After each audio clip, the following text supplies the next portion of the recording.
All right, we're having some technical difficulty this morning. So this is being recorded. You'll be able to watch us at a different time, but we're also going to be live broadcasting. So hold on and we'll get better. All right. So election from the chair. So we have to figure out, I don't know, start taking numbers or something. We only have 15 people in here. How are many? Hold on. Let me look down the hallway and see if there's questions.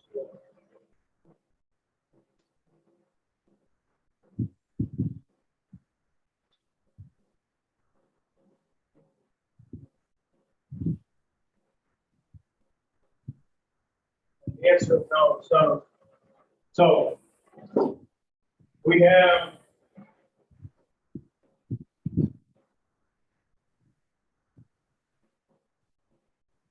we have 21 people in here. We only have 15, so that means 6 people will have to go upstairs on this floor. As you get off the elevator to the left, straight down the hallway, that's where a computer lab is. Go in there, sit at one of the desks there, don't have a laptop, you can sign in, don't get a headphone, listen. The only thing you can't do is their computers don't have cameras, so you can't put yourself into your view into the video, which most of you, if you're like my other class, you don't let yourself up there anyway, so you don't even turn the camera on. But you can text messages on Zoom. Okay? So I didn't keep track of who came first or if people want to volunteer for these, and I do want to take roll before I send you away.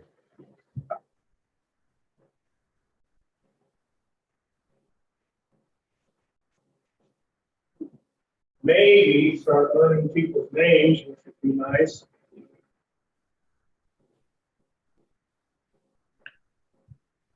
And buses.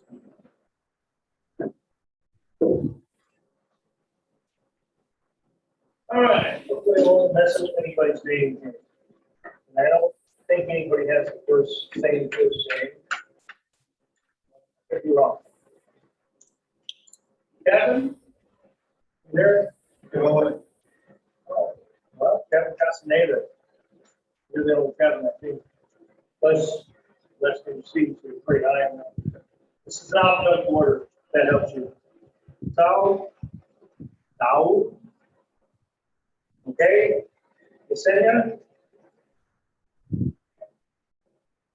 Okay. Daniela. You sound off, I don't have to look up and lose my place. Eduardo? Yeah, I don't think that it's really Eduardo. No, we don't. Julian?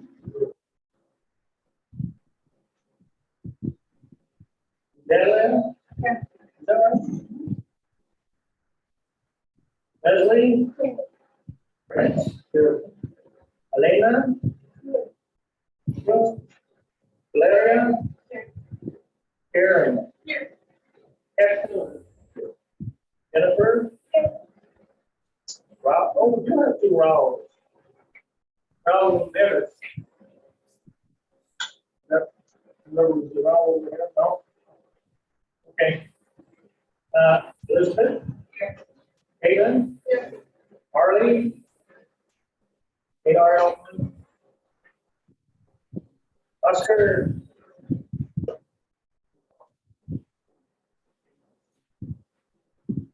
Mariana?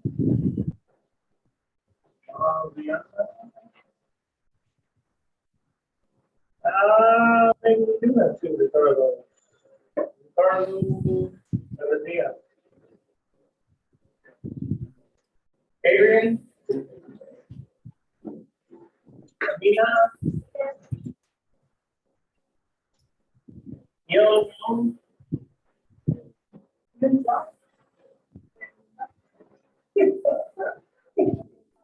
John! not related to Carl Jung. You're related to Carl Jung. Different person altogether. Okay? All right.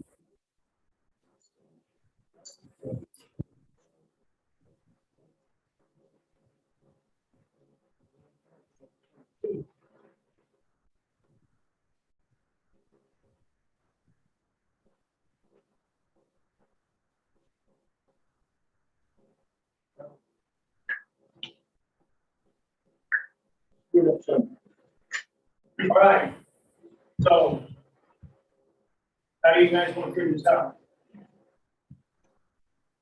You,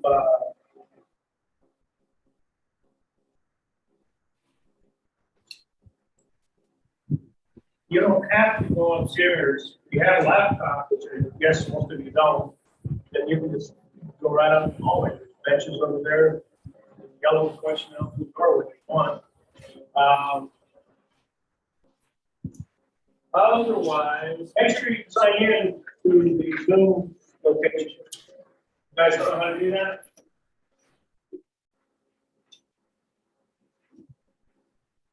One, two, three, four, five, seven, wow, Sarah.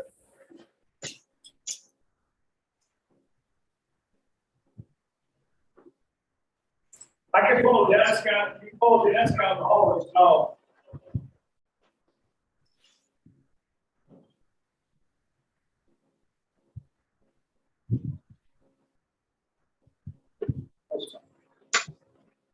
We'll let it take a little time to set up.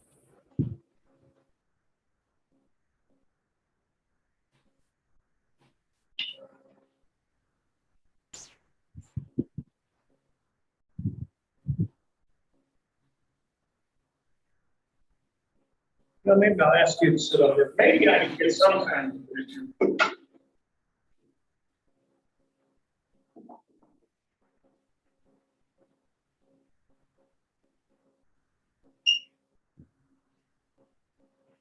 Well, actually, I'm not limited by this since this doesn't seem to be working.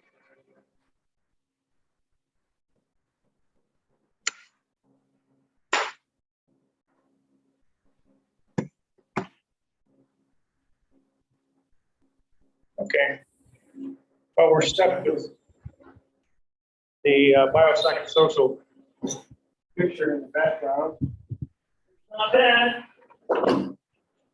Just won't be able to draw anything on the board. We'll try monocolored chalk and no eraser.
This they got it inside.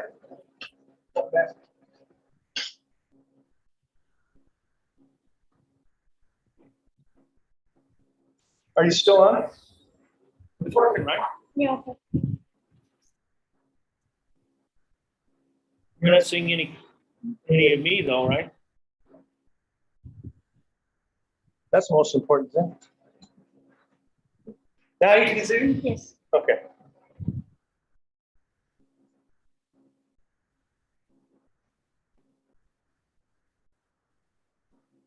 I don't know.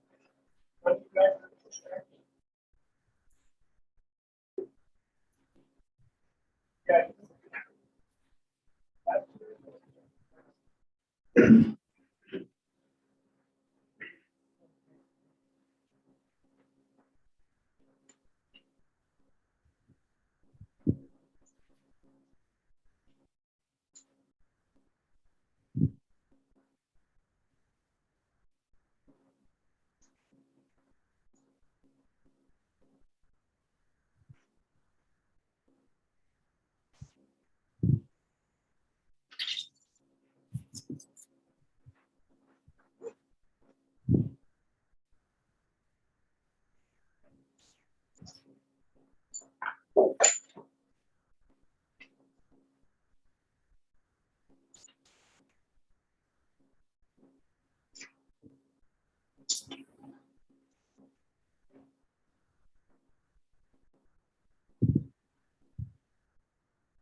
Okay.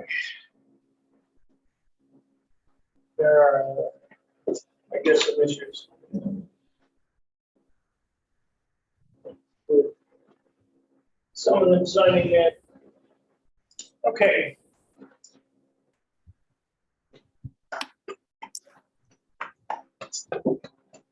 So we did get into some details on Thursday, correct? I remember drawings. Not so impressive pictures on the board with my white chalk. Okay, how long have you had possession of the study guides? Did you have those from the beginning or not? We've had such computer problems, I could not upload stuff because of bandwidth or some crap. So allegedly, we solved all this stuff. You know, in the face-to-face class, I give you everything in hand, even though I'm behind because of all these other problems. But so most of you don't have the study guide today, just got today. Well, you didn't know we're supposed to be reading chapter mod 1.6, right? All right, so have you been able to do that? Have access to the book through Blackboard? Right? That was a problem in another class. A lot of technical problems. I'm not Mr. Tech King, so I had my son set all this up. Oh, it works with me. It's like back home, I see blinking. Okay. Well, I'm just going to take a look at this study guide, and it'll provide me a basis for where we can have a discussion.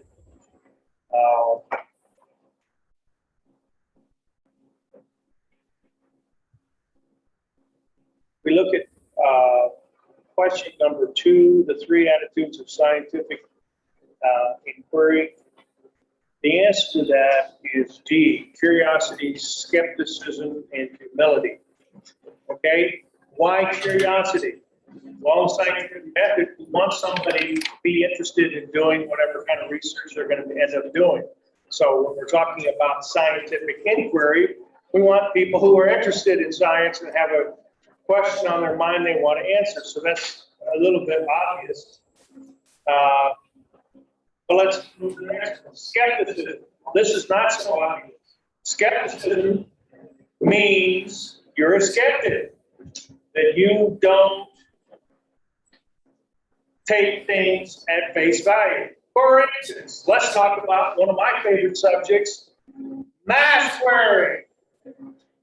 If you follow the science between the real science, not the BS science for people who don't know science, they will tell you that masks are very ineffective at stopping something as small as a COVID virus. Why? Because I drew on the board on Thursday.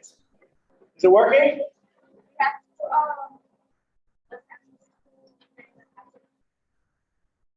I have to do what? I can't hear you. My bad hearing is the next. Oh, I have to sign you in. Oh, good, that means you're there. Oh, there you are. Admit, admit, admit. Great. Okay. Skepticism means you don't accept something at face value. All of us accept the idea that wearing a mask is going to have a significant role in not catching COVID. As the facts turn out, that's not true. And it doesn't hurt unless you're a kid. It might be hurting you because you're getting too much CO2 and CO blowback. It's not going through that. But the size of the virus is so small, they go right through. These paper ones that they use in the medical setting goes right through them. Cloth things like I was wearing. Yeah, I have it in my pocket. Doesn't matter what kind of cloth. It's going to pass through that as well. So the social distancing, which is what we're doing, hypothetically could help because you're not breathing in somebody's air that closely. The best thing is what I do, bring the fan in here and circulate the air and blow it out here. That's, if you're like in the outside, you don't need a mask at all. It's ridiculous to wear a mask outside.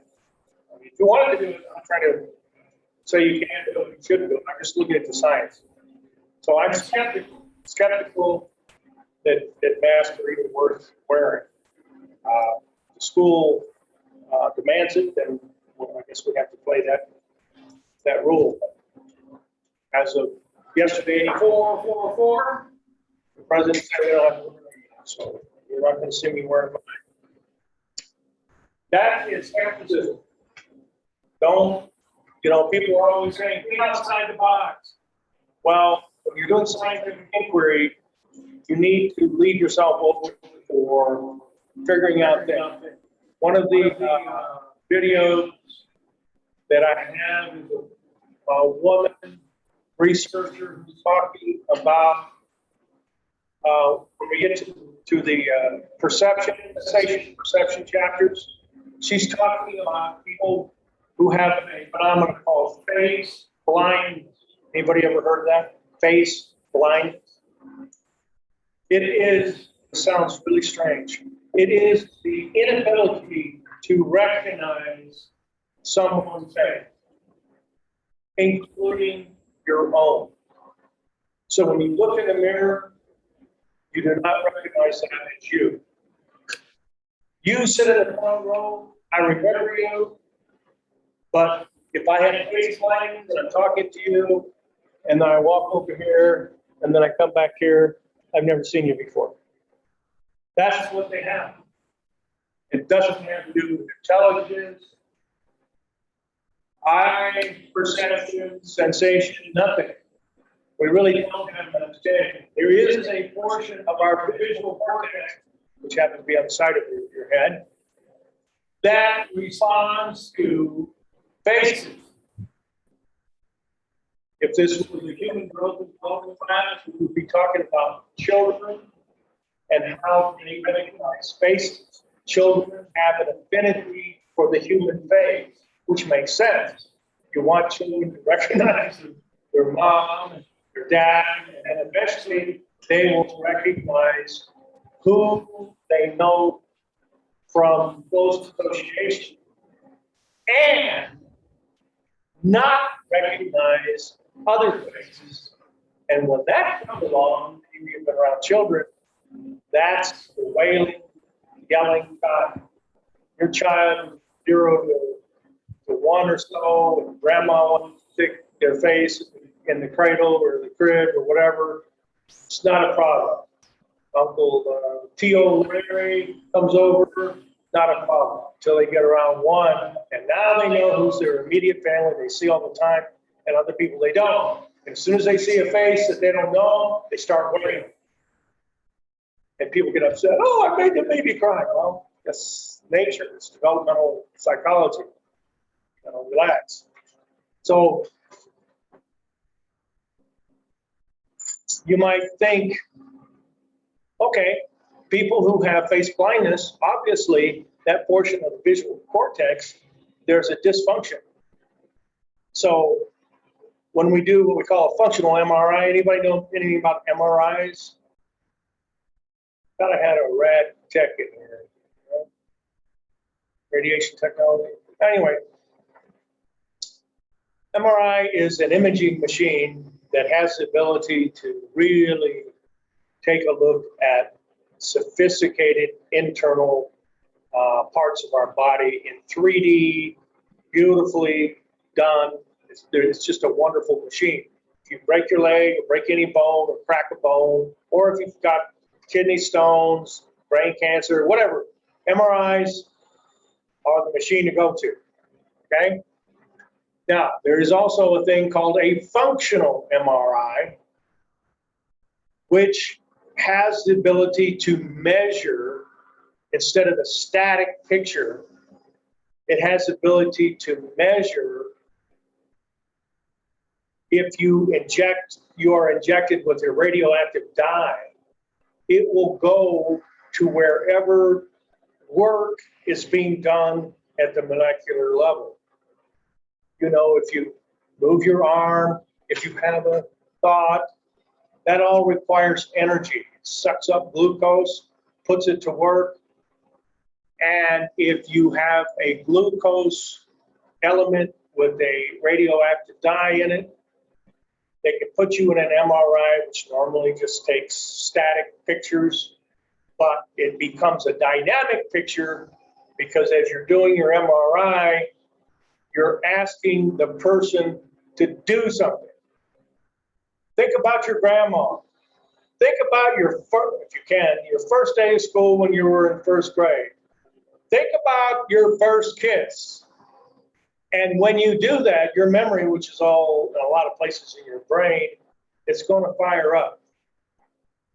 Or if I show you a picture of the recent carnage from the bomb blast in Kabul at the airport, and you're going to see body parts and dead bodies, your brain will fire up in the visual cortex because you're looking at it, right? You're seeing something, you're not hearing it, you're seeing it. But in addition to that, there is a whole boatload of emotion. Nobody likes to look at dead bodies. And when you do, your brain fires up in a different area, in a cognitive area, okay? So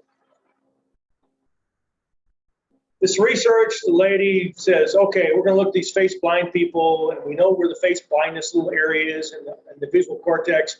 So we're going to put them in a functional MRI. We're going to give them radioactive dye, and we're going to show them a bunch of faces. And we believe that the portion of the visual cortex that deals with faces is not going to light up because it's not being used, obviously, because it doesn't work. Perfect.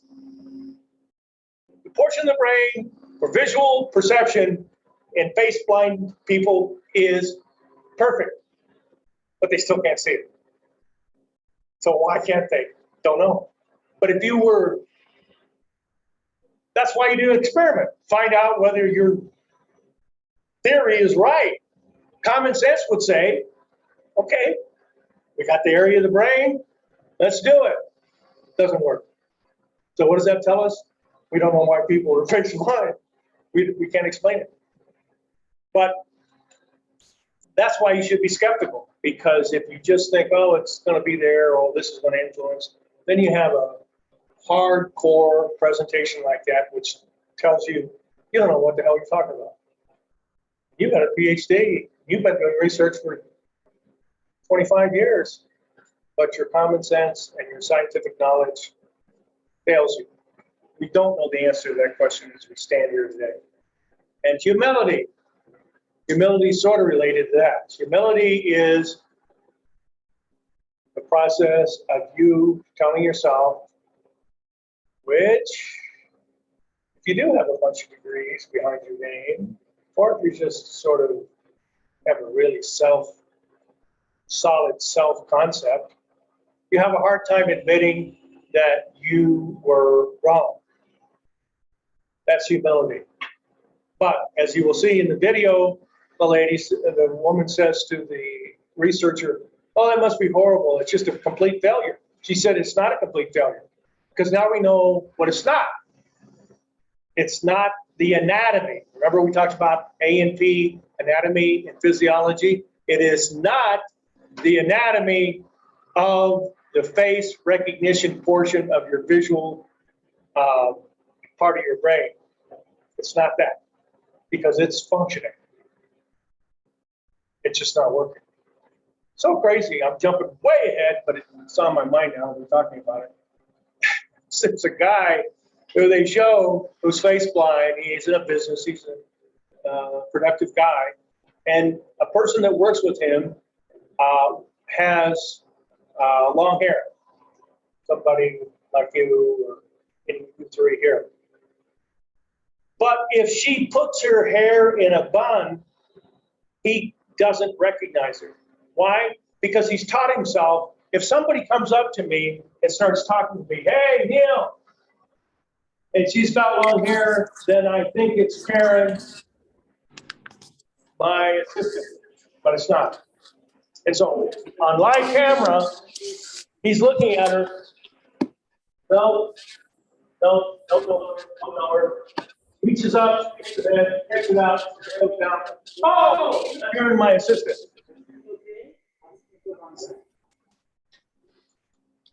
Humility. It could be long. Okay. All right. What else is exciting? Page 1. Welcome to college. Neta? No. It's more explanation. Okay, question number 9. Is that going to be on the test?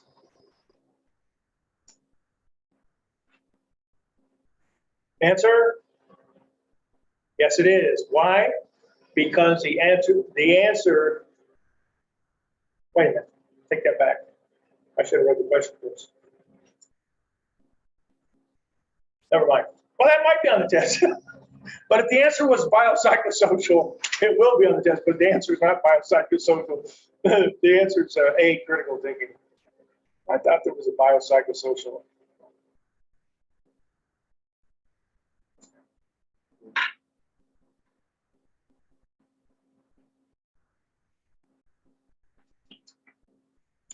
All right, let's look at page 2 and see what jumps out at us.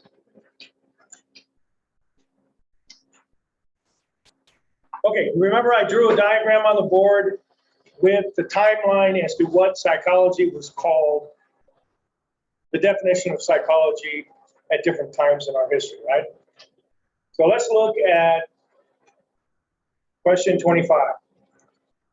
Beginning in the 20s, American psychologists such as John B. Watson, and I can add B.F. Skinner, emphasized the study of what?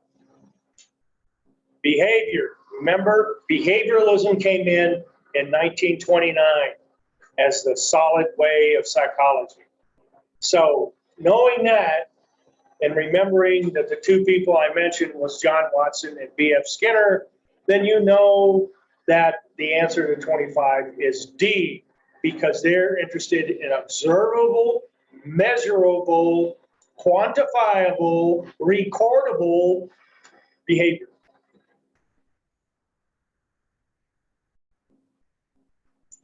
And while we're talking about, let's look down to 27.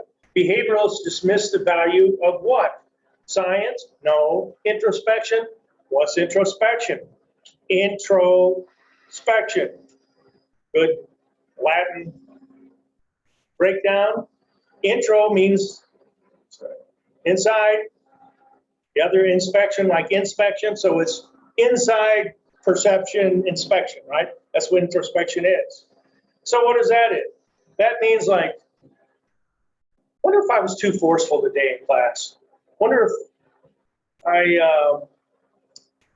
should have used more correct pronouns in class today. So that's introspection. I think I'm sad today because I'm thinking about Kabul airport. That's introspection, taking a look at yourself. Behavioralists said Forget about it. Olvídalo. We don't care what you think. And all you Freudians who are all worried about how mom mistreated you, didn't give you breast milk, so you got cheated, and dad beat you, so you got abused.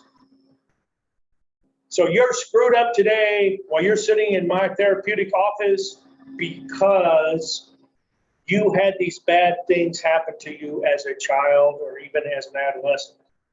Behavioral said, that is all crap. You can't measure that, Dr. Freud, Dr. Neal, you can't measure that.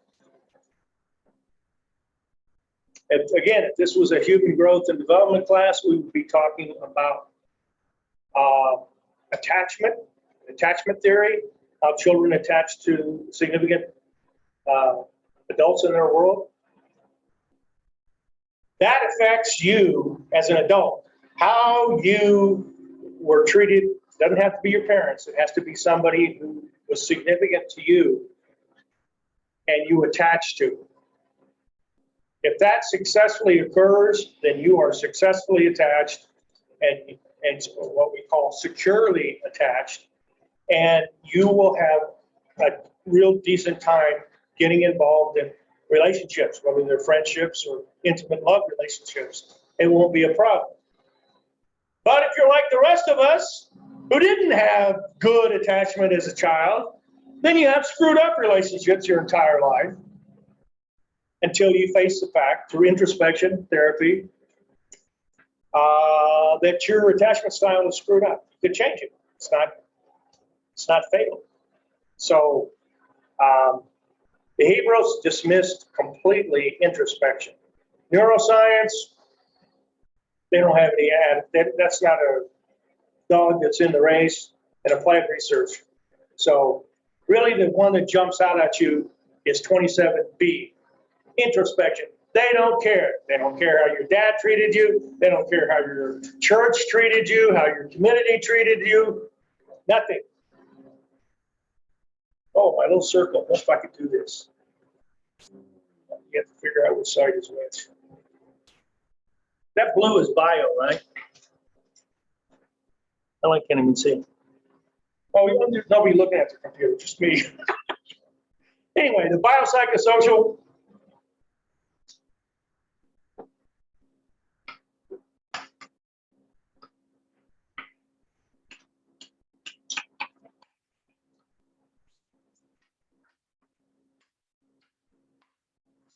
The arrows, of course, showing you the dynamic nature of that diagram. Behavioralists throw this away and throw, well, I guess they really don't throw this away. They throw that away and they throw this. All they focus on is stimulus and response and behavior. We'll talk more about behavioralism at another time.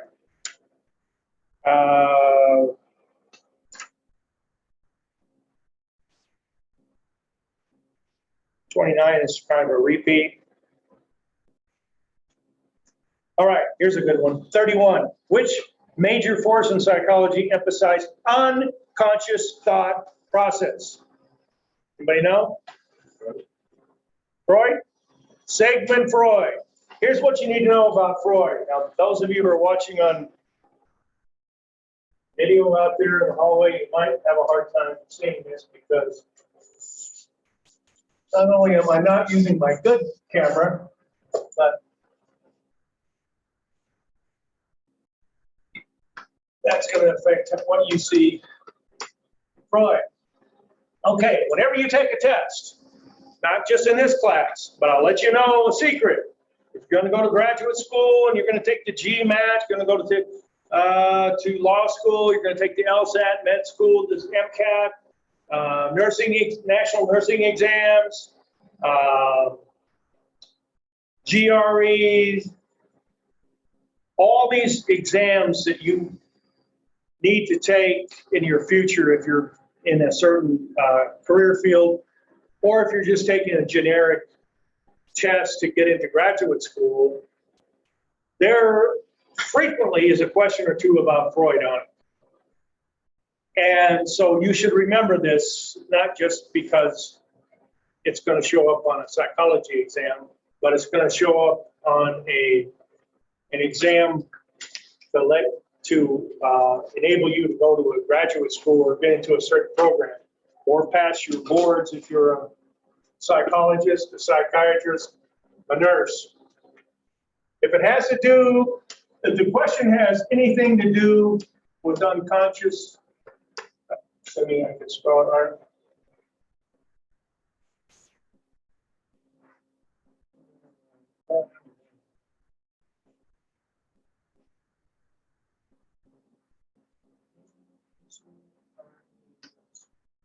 If it has anything to do with the unconscious, we'll learn about the id, ego, and superego, the unconscious, preconscious, all this. All of it's Freud.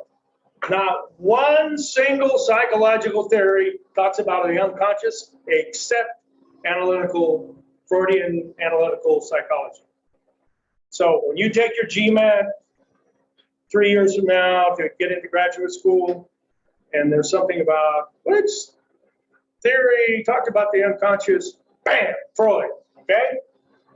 If it talks about childhood experiences, it's Freud. If it talks about dreams or dreams analysis,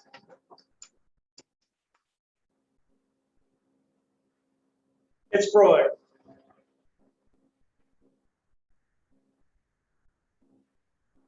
Freud has a theory of development, which includes 5 stages of psychosexual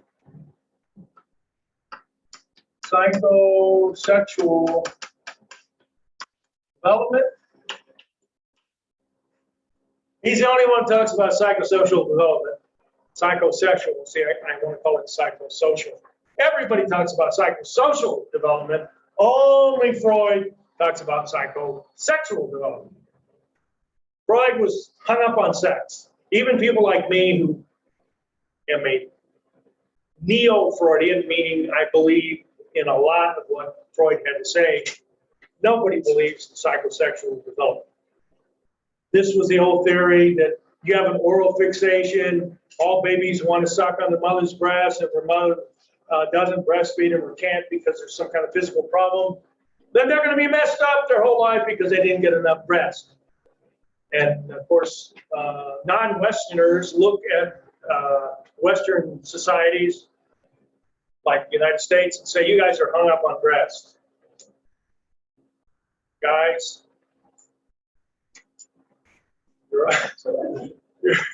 you're all preoccupied with breast. Okay. And that's a subject better left to a combination of psychology and human sexuality, which is 2306 up here on the board. That's my human sexuality class.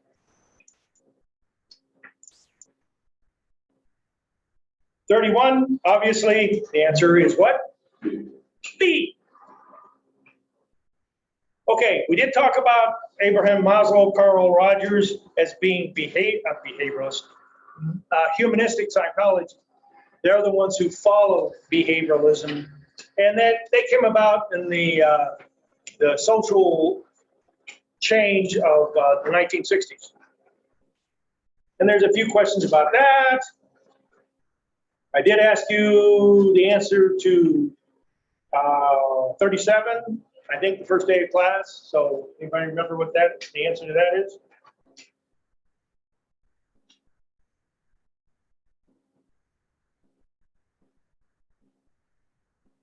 Psychology came out of 2 fields. One of them was philosophy. What's the other one? I told you in class it was physiology, but they're saying biology because they're thinking this biology, which is much bigger than just biology. This bio, I don't know why I erased this. I'm going to have to draw it again. Social psychology. Bio is not only biology, but it's also chemistry. It's also heredity, it's genetics. Anything to do with illnesses, infections. That's all under the bio side. A better answer to 37 would have been physiology, because all the early physiologists like Ivan Pavlov and William James, and I think there's a question about, maybe I skipped over here. Yeah, there you are, 13. 13, question 13. The birth of psychology is often attributed to Wilhelm Wundt because he pioneered the investigation of mental. Well, they're asking it a different way. The answer to 13 is, what do you think? He's a physiologist, by the way. D, scientific methods. So, Wilhelm Wundt.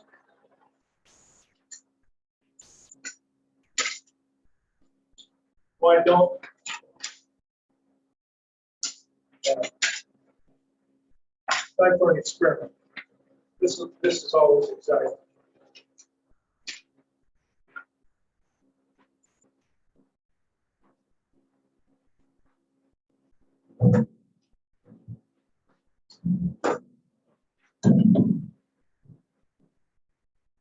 One of these. Solid. Really solid.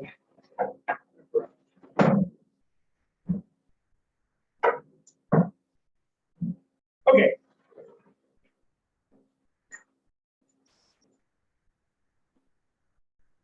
We're going to split the class into two halves, okay? This half, every friend, you, everybody over here is group A, and everybody over here is group B, all right? There's more of them than you, but we'll see who's going to get the answer to this question. Okay.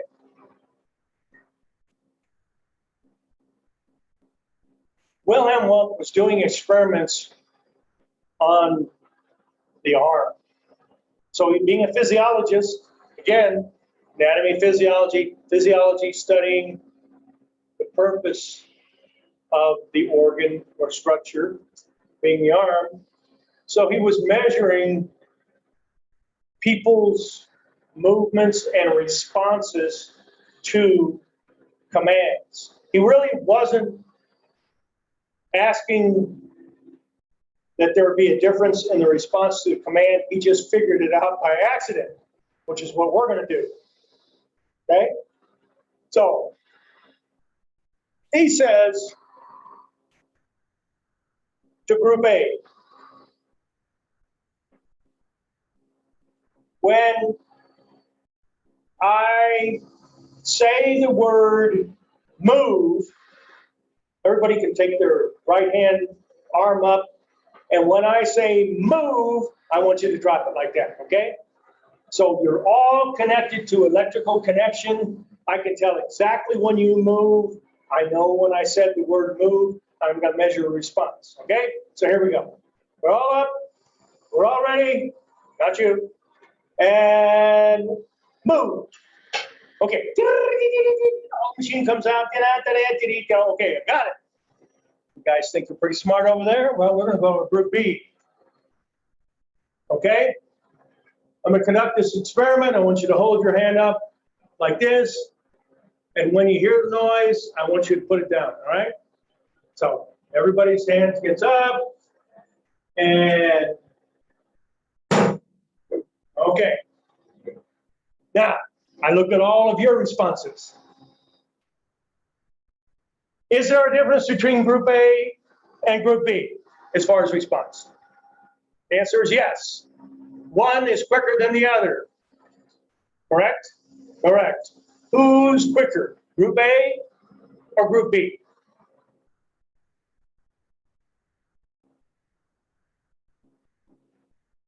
You think A? What do you say? A? Why do you say A?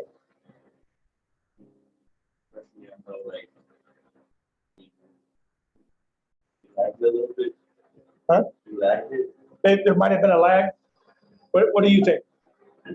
Same thing? I just thought it was quicker and down quicker. Okay. Anybody else? You think you guys are winner over here? Yeah. Did you know France is quicker than Belgium? Maybe that's because it was a different sound. Okay, and how would that affect? Well, the start of the word move implies some meaning that we already know. Uh-huh. Maybe that catch them for price, and maybe more price than because of it. So to realize which one is quicker, we should do the same variable with those groups. Perfect, except your answer is wrong. Your analysis is perfect. There is a difference between you listening to the word move. When I say the word move, no, he's coughing. Okay? When I don't say anything except when you hear the noise, what noise? Doesn't matter. When you hear the noise, oh, that's it. I got it. So you have to think. Those words or that word that came out of my mouth, was it really move? Or was it maybe something else? You have to analyze it and think, yes, move. I mean, you're talking infinitesimal amount of time. But these guys don't need that time. Because as soon as they hit a note, like you said, they're a little bit startled. But as soon as they hear the noise, and it's not some noise. Did I hear that? No, it was a loud noise. There's no doubt that was a noise, okay? So that infinitesimal difference between Group A and Group B is what got him involved in psychology, because he never really thought about it. You know, all this stuff is like common sense to us now, but it wasn't back in those days. So Wilhelm Wundt is called kind of one of the fathers of psychology, certainly because in the research sense, he started. But I use him as an example because he was a physiologist. Ivan Pavlov had to do with, anybody heard of the name Ivan Pavlov? Yeah. Remember what it's associated with? The dog. With a dog. Pavlov's dog, right? It's a rock group. So if you go on Google and search for Pavlov's dog, you'll see there's a group called Pavlov's dog. They suck. Don't listen to the music. Well, you can listen to it, but I think it really suck. But Pavlov's dog, who was a physiologist, he was studying salivation in the dogs. Because he was a physiologist, he was studying the digestive system. He wanted to know all about producing saliva. We all produce saliva, right? Why do we produce? What's the purpose of producing saliva? Those digestive processes. It helps the digestive process. It begins to break down the food you put in your mouth immediately. Just like crunching on it does, so does saliva. Always sounds like salivation when you're talking about salivation, saliva. Okay? And what happened to him was he was in the lab and he'd already had these dogs. It sounds kind of gross, but the side of their mouth was cut open and they had a tube on their saliva glands that ran into a reservoir. So he was experimenting on when was saliva produced and why. Well, we already know from our esteemed colleague here that saliva is produced when we eat.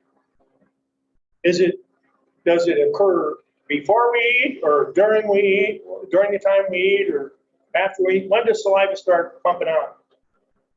Before usually. Before. How do we know that? What's your favorite food? Pizza. I was going to say pizza. What place in town do you like best? Grandma's Kitchen. That's okay. What's the best place to eat pizza for you?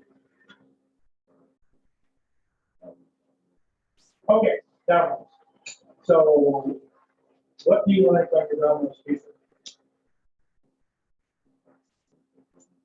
Ooh, classic, that's it? You like the thin crust, thicker crust, or?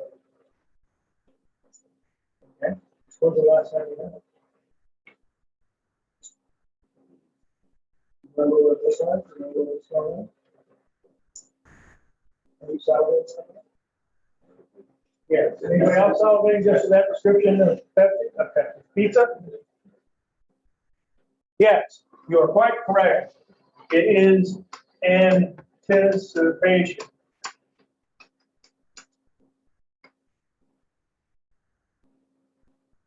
Now,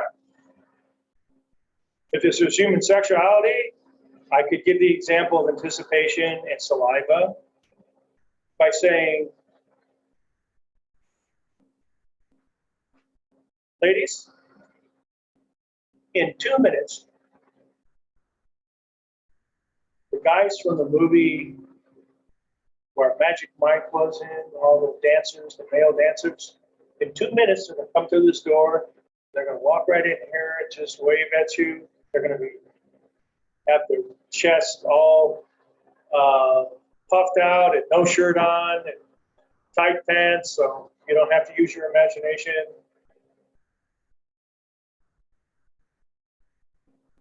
Just let you know. Now a minute and a half. Okay, I can make you salivate.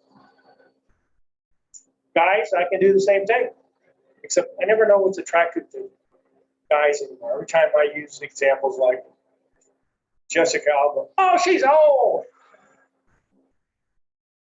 So is Salma Hayek, she's hot as hell. But okay, I'll make it easy. You tell me who's sexy, female-wise. Yeah, Beyonce? Okay. Pizza. No, never mind. Go ahead. Really? Not me. Got an idea? No? Okay.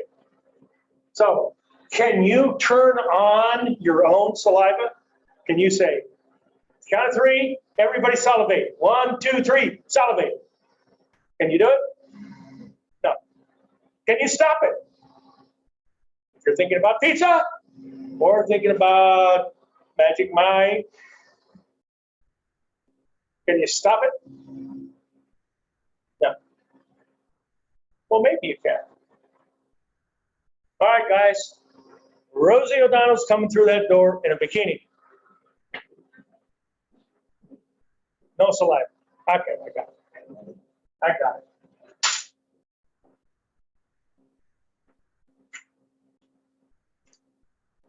What else do we have going here? 41 talks about the cognitive revolution, cognitive psychology coming into the late 60s. What is cognition? Remember I told you Thursday?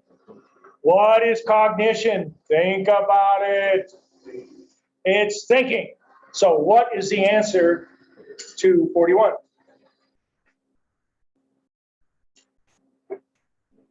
Mental processes, that's your thinking. How do you think it? How your memory works on it? How do you describe it to yourself? How do you understand it?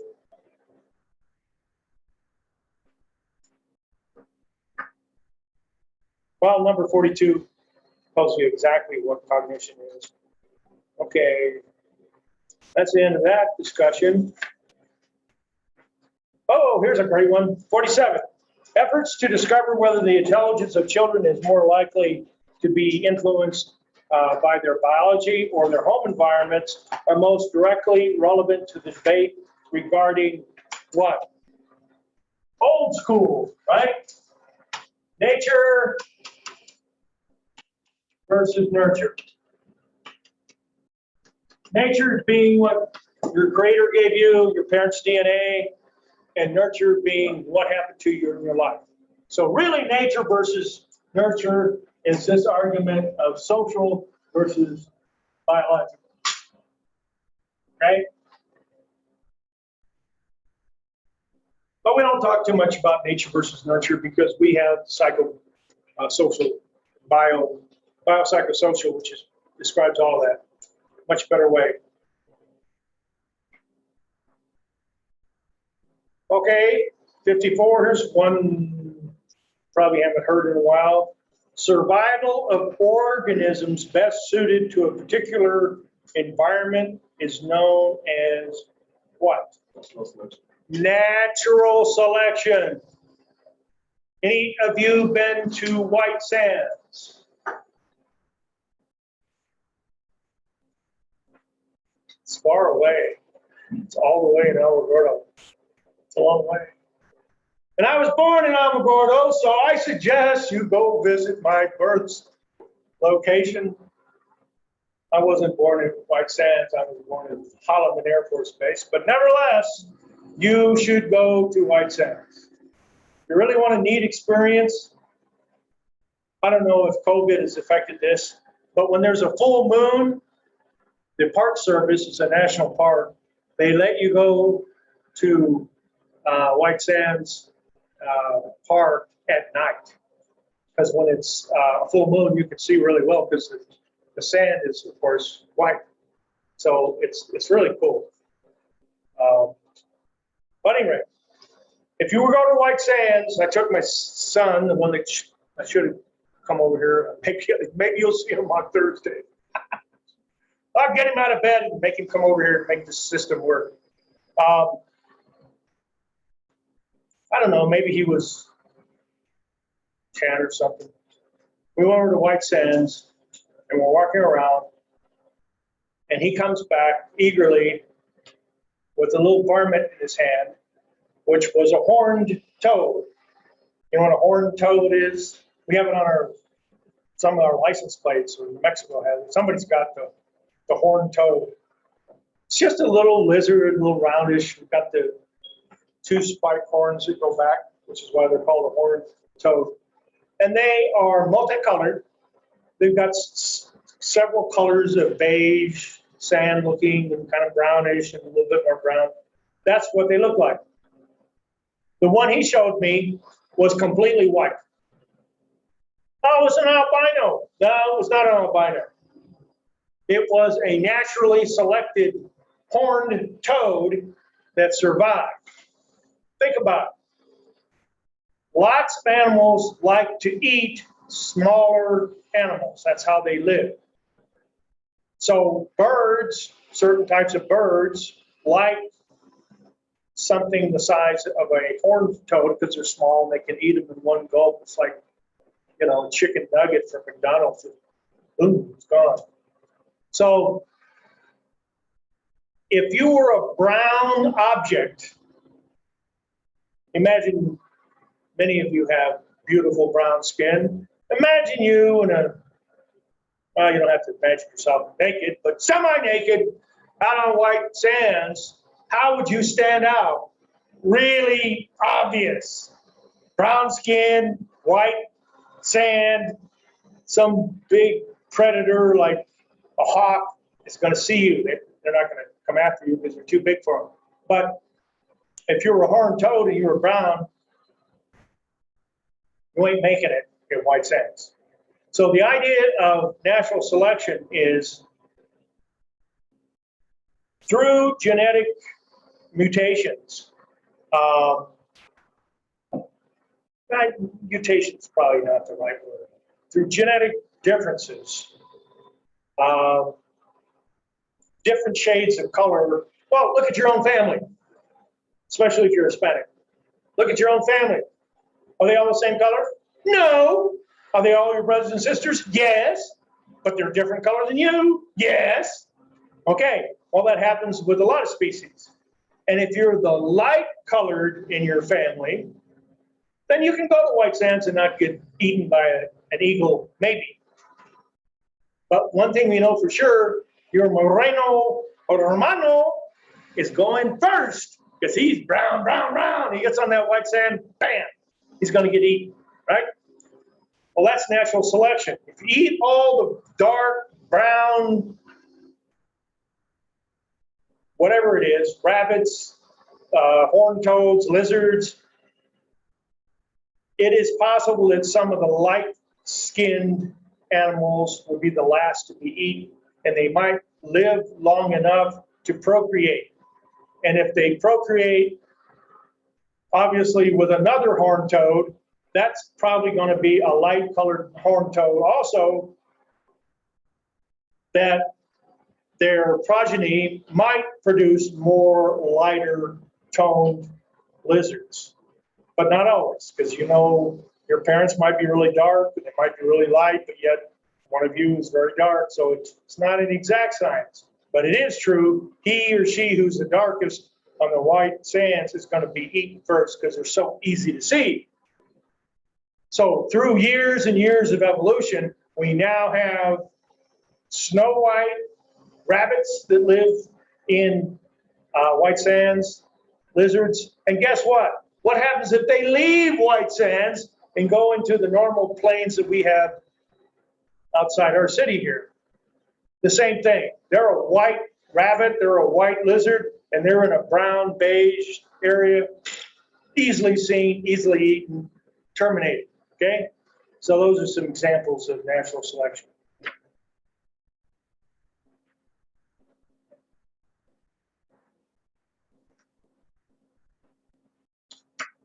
66, different accounts of the same behavior that together give us a more complete understanding, represents different C levels of analysis. Are you looking at the color of the horned toad? Are you looking at the ability of that horned toad to deal with the heat? Obviously, horned toads are southwestern creatures. They're used to hot times, but maybe on the white sand, it's even hotter. Don't know. So there's different levels of analysis that we can learn from. All right, here's a test question. Number 67. The biopsychosocial approach provides an understanding of the social cultural influences integrated within the larger framework of D, multiple levels of analysis. Why is that a test question? Because it involves biopsychosocial. So I made a commitment to you as a little hint about what kinds of questions are going to come off these study guides. If it involves psychodynamic, did I say psychodynamic? Biopsychosocial, if it includes biopsychosocial, it will be on the film.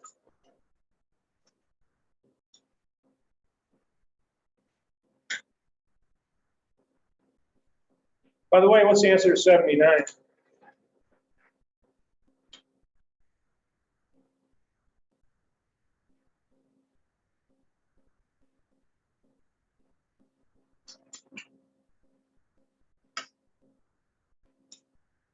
That word right there? Is that word in that question? 79? So what's the answer? Freud. Oh, Freud's not on there. Well, Freud is on there. Psychodynamic is Freudian. Analytical, it's another word for Freudianism. So don't forget those other names. Psychodynamic,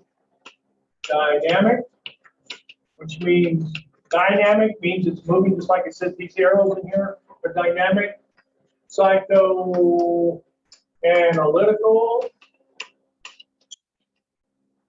just analytical. Freud, you already know. Okay.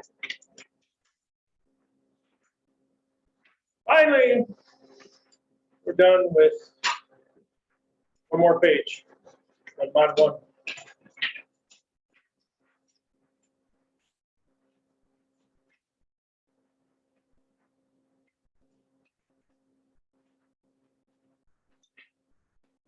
Talking about different types of psychology.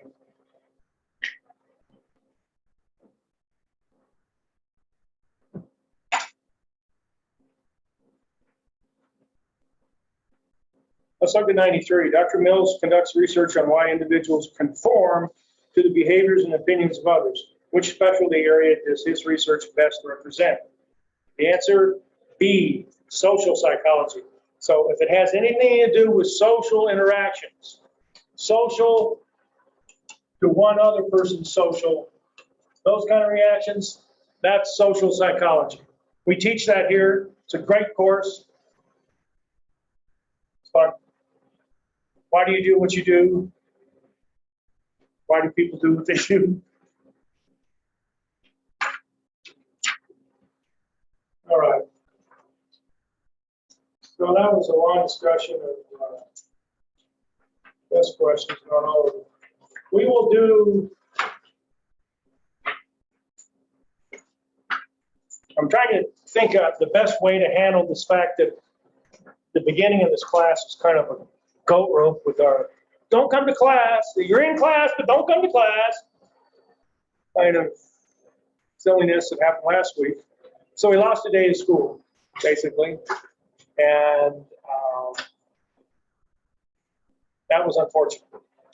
So what I would like to do, since we've really only gone over one study guide,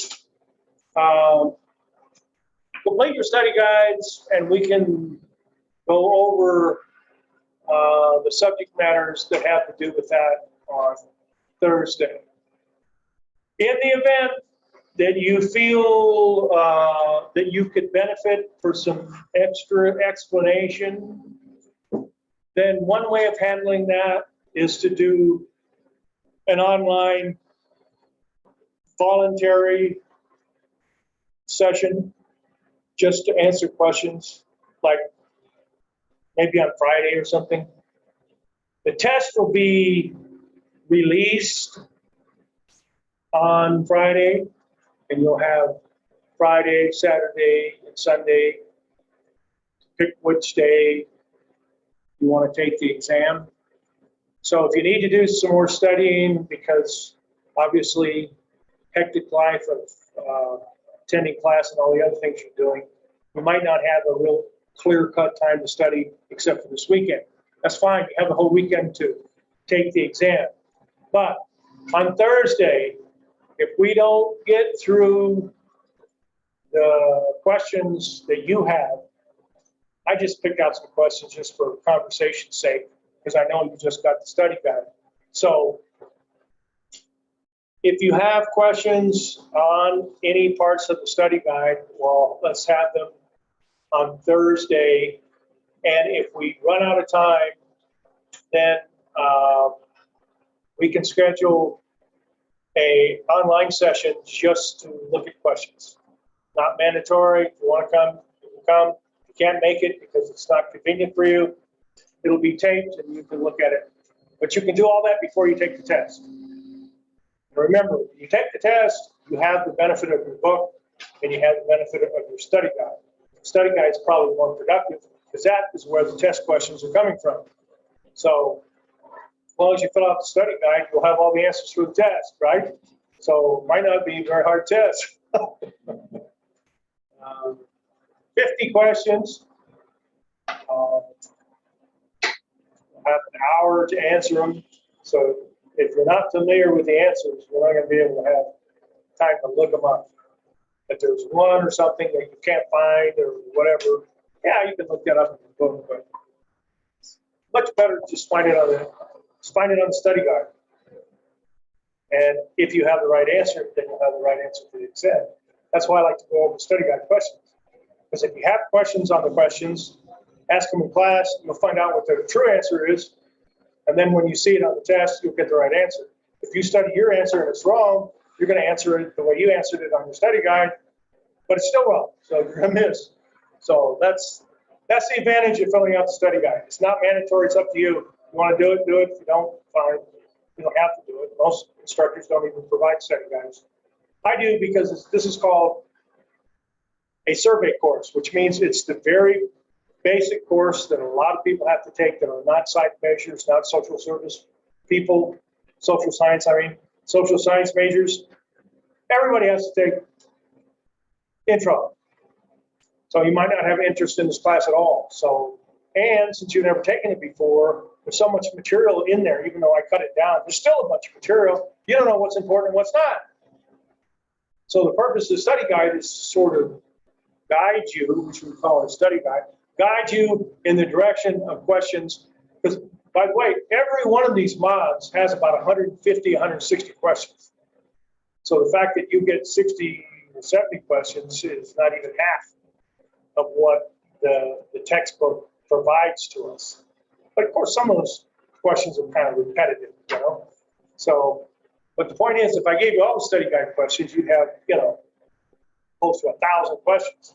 So they may seem like a lot of questions to you, but a lot less than what you would have gotten if you would have had access to the test pool. So it's a narrowing of the subjects and kind of focus a little bit. And you have, in general, you have 2 weeks to look at this stuff. Didn't really get that this time, so I will be aware of that because I haven't created the test yet. So, all right, that will be good. But we got to get out of here. I'm not doing the chairs anymore because it's too complicated. So I guess we'll just leave it as is. So next time we'll do the same thing. Maybe, I don't know. We'll figure out who gets the joy of sitting outside the classroom. I don't know. We'll work it out. We're all kind-hearted people. My suggestion, if you have a laptop, I would bring it, because you might be sitting outside. It's better to have your own laptop than use somebody else's. Upstairs, it doesn't have a camera. It doesn't have your settings and all that stuff. And I apologize for Mr. GoPro 9 here. It's not the machinery, it's the operator, so I'll have to drag my son over here. Study guides are on the desk. Syllabus is on the desk. I think I was looking through the Blackboard presentation of this block of instruction, and there were still things popping up that said invalid file on it, which is what the system did when I broke the amount of information limit that Blackboard set on it. So that's why I couldn't do some of the things I wanted. Some classes didn't even receive their textbook online till Friday or over the weekend, because I was still screwing with our Blackboard people. So now we're all on. I should be not having any trouble posting stuff. What questions do you have at this point? All right. So we will have a study session sometime in the future if you want it. If you don't want it, we won't do it. But if one person wants it, I'll do it. So if you're that one person, don't be afraid to ask. We can do it. It's not going to help you unless we do it on Friday, Saturday, or Sunday, because you got to take the test before midnight. Actually, officially 11:30 on Sunday night. So I don't know if you have taken online exams before off of Blackboard. They're timed. You cannot stop the clock. So once you start, you got to blow through all 50 questions. That could be a problem if you've got kids at home and somebody wants you to answer the door and sign for UPS or something like that. So try to find a block. If you're a parent, that means 11 o'clock at night when the kids are asleep and hope nobody wakes up and does something.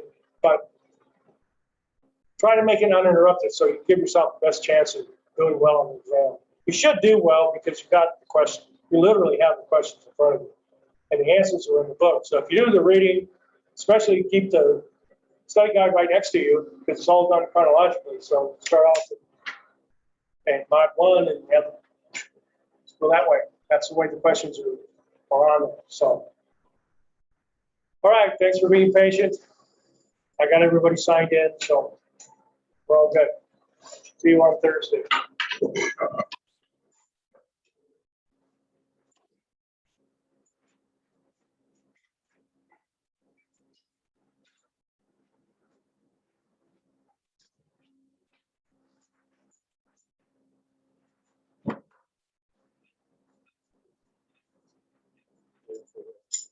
Take care.